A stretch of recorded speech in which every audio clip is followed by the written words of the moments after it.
Previously on the 9-month cruise, passengers competed in a Royal Rumble to see who would make it to Cruisamania. He revealed that there were 4 women that were fighting. Passengers did an Austin McBroom in the hopes of committing insurance fraud. They've been pretending that they're sick so their insurance covers all the costs. And an angry man ruins his career for the sake of a TikTok live stream. We didn't ask you to be here, and you don't have to stay. Now let's see what happens on today's episode of the 9-month cruise.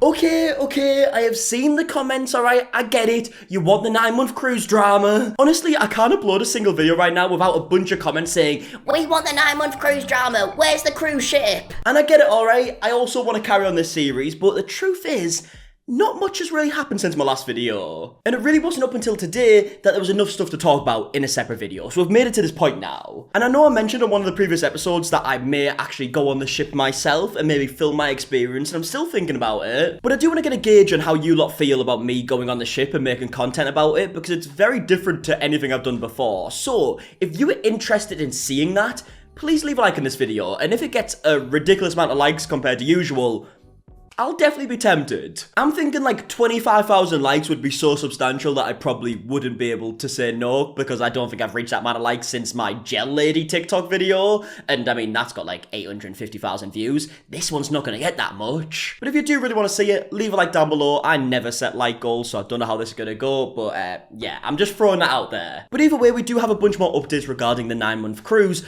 and the first update actually involves the Pinnacle members being pretty angry. So you know how ever since the ship was announced, there's been this whole hierarchy system people keep talking about, right? That the Pinnacle members would treat the other members like shit. Or maybe not like shit, but they would look down upon them, you know? You're not a Pinnacle member, you're not as good as me. Well, it turns out there's a bit of a civil war going on between the Pinnacle members because some of them have been demoted. So apparently there's a new level of Pinnacle status. There's not just Pinnacle anymore.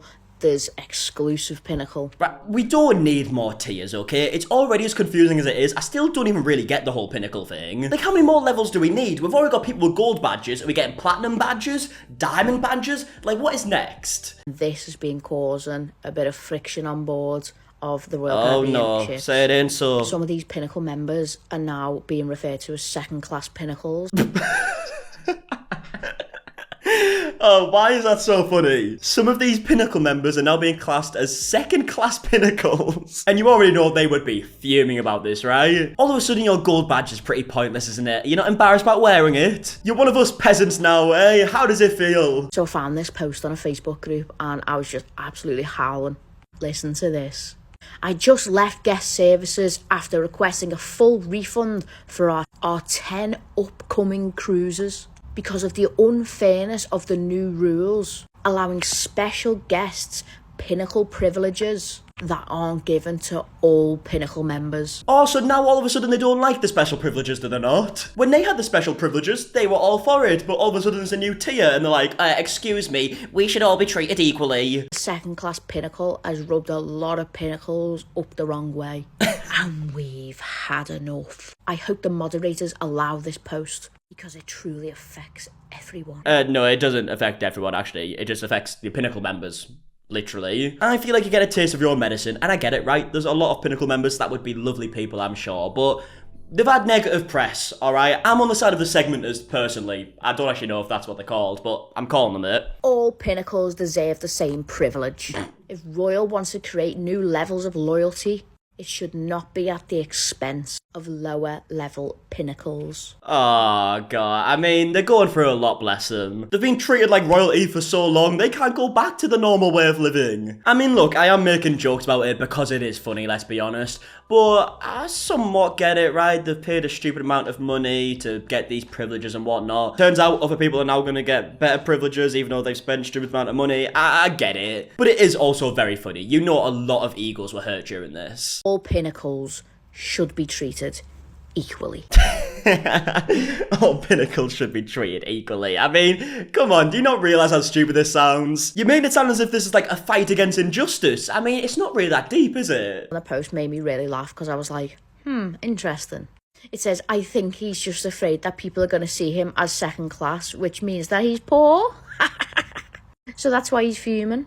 How dare people think I'm poor? I'm not poor. I mean, it does kind of come across like that, doesn't it? Although, you can kind of understand it, but it is very funny. Now, here's the thing, right? This video was posted, and Adita, our personal favourite character on the series, has actually commented on this video, basically confirming it. The problem is that we all don't fit in the suite/concierge lounge, so they are limiting the access to the top 30 pinnacles on board when the numbers are really high. On the World Cruise, the top Ps aren't allowed, and they're not happy when they come on board and find out. Only the 41 pinnacles that book the FWC have full access. I'm assuming that's a full World Cruise, right? So, I mean, it does somewhat make sense, right? The lounges were too full, there was too many Pinnacle members, so they've separated it and they've done it by the whole hierarchy system again, which is kind of what was in place before. It was just benefiting all the Pinnacles before. So at the time, they obviously didn't see it as a problem, but now all of a sudden that they're not allowed in certain lounges, even though other passengers have had that problem since the start, they now see it as a problem. I mean, it's funny. Now, speaking of Adita, we do actually have a video here giving a bunch of updates on the crew so far. This is the end of the first segment, so lots of people are leaving when we get to LA,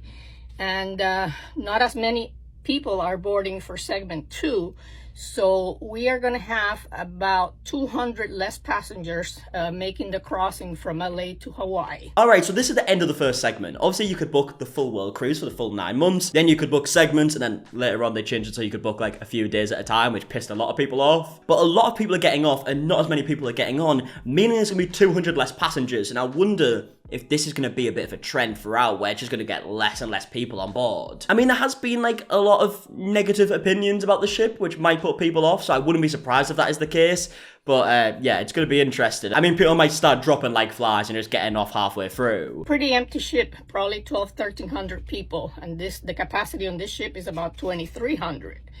So it's going to be pretty empty. I mean, I wonder if they're going to make profit on this. I don't know how much it would cost to run a ship for 9 months, but I imagine a fucking lot. But they have about 1,200 passengers on board when the ship can have, what, 2,300 or something like that? Basically, there's 1,000 people that could have been on board and aren't. Does that mean it's still going to be profitable? Obviously, I don't know. I don't know all the costs of stuff like this, but I mean, it does seem like it has kind of failed, doesn't it? And the next segment, we will need visas, at least American citizens will need visas for Australia, New Zealand, and Indonesia. They are very easy to get. They are all done online, and they don't cost very much, $20, $30. Ah, right, so this bit's interesting, right? Because she's mentioning the visas here, and I've seen some videos talking about these visas where certain passengers just aren't getting them done. Passengers could be getting kicked off the ship on the 11th of February. So a few of the guests have just received a notice through their door directly from Royal Caribbean, and it says this: our records show you are holding a passport that requires a valid visa for New Zealand. It says, to expedite our clearance procedure, please forward your valid visa. You need to provide this no later than Friday, the 2nd of February 2024, which is tomorrow.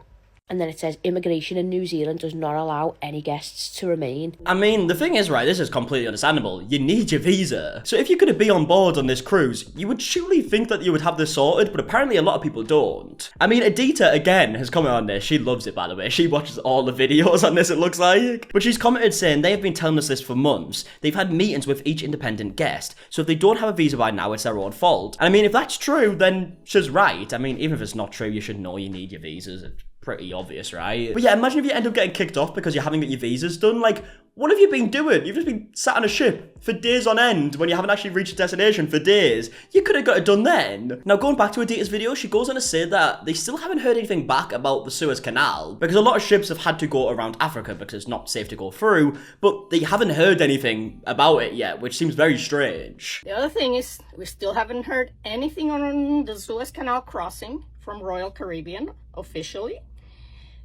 All of the other cruises that were scheduled to go through there have already rerouted. Most of them are going to go around Africa. So I don't know what Royal Caribbean is waiting for, because I know we are not going to go through there, in my opinion. It's just too dangerous. So hopefully within the next week or two, they will make an official announcement and let us know exactly what they're going to do. I mean, it's pretty confusing why they wouldn't have announced it yet, because it seems pretty obvious that they're not going to be able to go through it because it's not safe, right? So you would think that they would just announce at this point, but it seems like, from what I've heard, I mean, this just might be the way the cruises happen, right? Because I've never been on one before. But they seem very unorganised. There's a lot of rumours going around that they've made this 9-month cruise to fund a different ship ship that they're trying to make at the minute, and that this 9-month cruise was kind of just put together far too quickly to make money up for that. I'm not sure how true that is. I saw a lot of people angry saying that it's a bit weird that they're doing that, but I mean, a business is doing something to fund another part of their business. Doesn't seem that weird, but obviously, if they are doing it and not organising this ship properly, it seems a bit fucked up. And it really does seem like they're making up some stuff as they go along, but maybe that is normal for cruises, what do I know? Now, as tradition goes in the series, we have to talk about a destination being cancelled, and this time it was Machu Picchu. I mean, this isn't shocking at this point, right? Because a lot of destinations have been cancelled, a lot of which aren't at the fault of the Ultimate World Cruise themselves, but you can imagine how frustrating it is for the people who've paid so much money just seeing things getting cancelled left, right, and centre. Trying to do whatever we can to bring you Machu Picchu. Unfortunately for tomorrow, we've just learned just in the last couple hours that the train is and the protesters are still being blocked, and that'll pursue through Tuesday. I'm not sure if there's any light on the end of that tunnel, but at this time, we've got to stay course and give you the best experience we possibly can. Look, I mean, like I said before, right, a lot of these cancellations aren't due to the fault of the Ultimate World Cruise. If there's nothing they can do, there's nothing they can do. But again, it must just be frustrating hearing this time and time again. They're spending a lot of days at sea, when if you actually read the route of what was supposed to be happening, they were only supposed to be spending like 1-2 days at a time at sea. But at the minute, it seems like they're at sea for like a week at a time, and they only reach a destination every now and then. And again, like this right here, it's not always their fault, but must be frustrating. Especially when you add the fact that some of these days at seas are incredibly rough. I mean, they've had many rough days, right? Going through the Drake Passage, for example. Well, they just recently went through another rough night, and I mean, here's a video talking about it. And tonight we are in for a real blow. The winds in excess of 60 knots. Prone to seasickness, you need to take your precautions. I mean, this is the type of stuff that's putting me off going on the cruise, right? If it wasn't for content, I would never go on it in a million years. But I do kind of want to go on to make content, but this type of stuff, I don't know if I could handle it. I mean, they went on to say that the winds actually reached above hurricane force. The highest winds that we had during the night was just above hurricane force. I mean, the audio's not great, right? But as you can see here, the highest winds that we had through the night were just above hurricane force at 62 knots. I just feel like I would be throwing my guts up, and I don't know if that's something I want to experience. Now, they are currently on the other side of the world to me, and if I was to go on it, I would probably wait till they got to Europe, unless you guys really wanted to see it, then maybe I would take a flight to the other side of the world and get on for a few days. I don't know what I'm going to do yet, but I don't know if it would be different if it was in Europe. Maybe not. Maybe I'm talking ship. Maybe I'm talking ship. Fucking hell, this topic is getting to me, isn't it? So yeah, maybe I'm talking shit, and it would just be as bad here. I have no idea. But either way, to end this video, I thought we could actually take a look at a Mark Sebastian video, because it's been a while since we spoke about him on this series. Obviously, he's not on the cruise anymore, but he has actually released like a full review of his experience. Now, he has said some positive things throughout his reviews. I mean, he says that some of the pictures that he took were nice, which I guess is a positive. But there has been a lot of negatives, and he actually goes on to explain the costs for a solo traveller, where you would think, surely it should be a bit cheaper for a solo traveller, right? Wrong. Do you know if you're a solo traveler, you have to pay for 2 people's drink packages? And if you were a world cruiser, you had to pay for 2 people's business class flights. And if you were a world cruiser, you had to pay for 2 people's excursions to the natural world wonders. But if you were not diamond level, I believe, or maybe it was like gold level or above, you don't even get to go to natural wonders for free. It's not included in the price. You paid for it, but you had to hit a certain level of status so that those would be included. I mean, that sounds incredibly baffling. This, again, might be something that's very normal on the cruises, but it shouldn't be, in my opinion. If you're a solo traveller, you have to pay for 2 people's food packages? That sounds daft. Surely each person should just pay for their food package. Like, I don't understand. And again, this might be normal on cruises. There might be a comment on this video right now saying, oh, this happens on every cruise. But it shouldn't. Let's be honest here, right? If you're a solo traveller, you should pay for yourself. That's how it should be. I guess it's maybe because they work out their finances per, like, room, maybe, right? And they're expecting at least 2 people in each room, meaning they would pay for 2 separate food packages, which would add up to the cost that they're expecting per room. Does that make sense? They're expecting to get a certain amount of money for each room, is what I'm trying to say here, right? And obviously, if there's only 1 person in the room, they would be paying less for the food packages, so maybe that's why they get them a charge for 2. It still makes 0 sense to me. But to end this video on a lighter note, Mark goes on to say that he was told by a member on the cruise that the staff have swingers parties. And I don't know what's going on in this ship. I've never spoken about so much swinger drama in my life. In fact, I don't think I've ever spoke about swinger drama in my life. But I guess we have some more. Mr. Sebastian, how are so much about you? Mark, nice to meet you. Talk to the workers, because they have these, sometimes you can get friendly with them, they'll tell you some of the crazy stuff that goes on. Oh, yeah, they've got swinging parties that don't, LBGQT house, whatever they call parties, exclusive. Wow, I mean, it's amazing stuff. You going to those?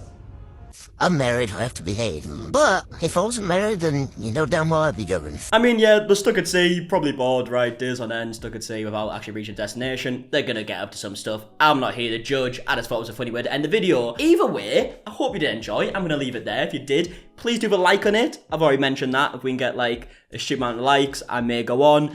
Subscribe if you're new as well, that'd be great. And until the next one, I'll see you guys in a bit. Alright, goodbye.